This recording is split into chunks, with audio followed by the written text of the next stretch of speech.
I want to talk about the rhinoceros rapture because I got a new story about it, or about the rhinoceros, the flying rhinoceros.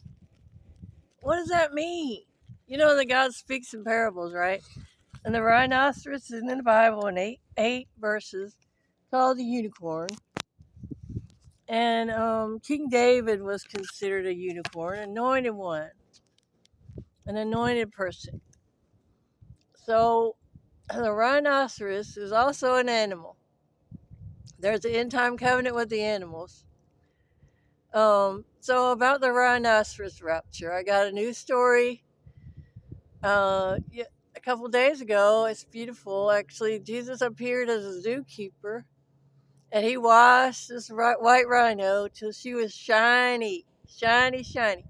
And then he poured out a bucket of oil on this rhinoceros. And she started shaking, her feet started tapping, she started dancing around, she rose up in the air.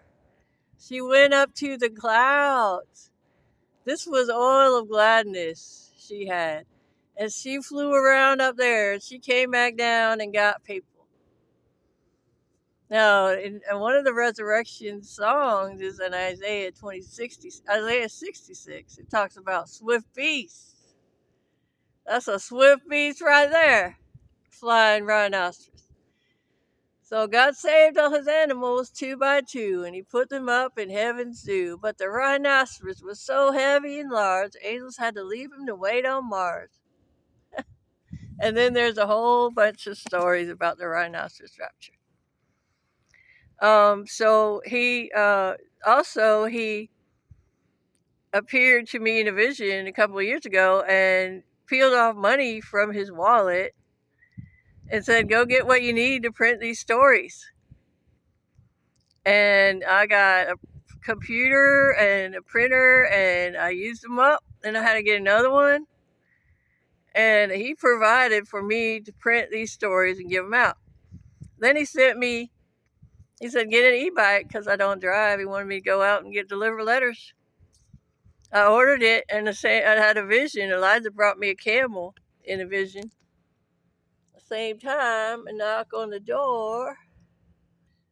My e-bike came in the mail. Hallelujah. And he had to help me put it together. Two angels and Elijah had to help me put it together. It wasn't easy. So if I hadn't known that somebody was going to come, if I hadn't known, I wouldn't have been able to get it in the house because it was too heavy. So Elijah helped me out with all of it. And then he anointed it. And her name is Eliana. She acts like a real camel. E-camel. My E-camel. This is my best prop. I love this. And so I sing in tongues about my anointed e-bike, my camel.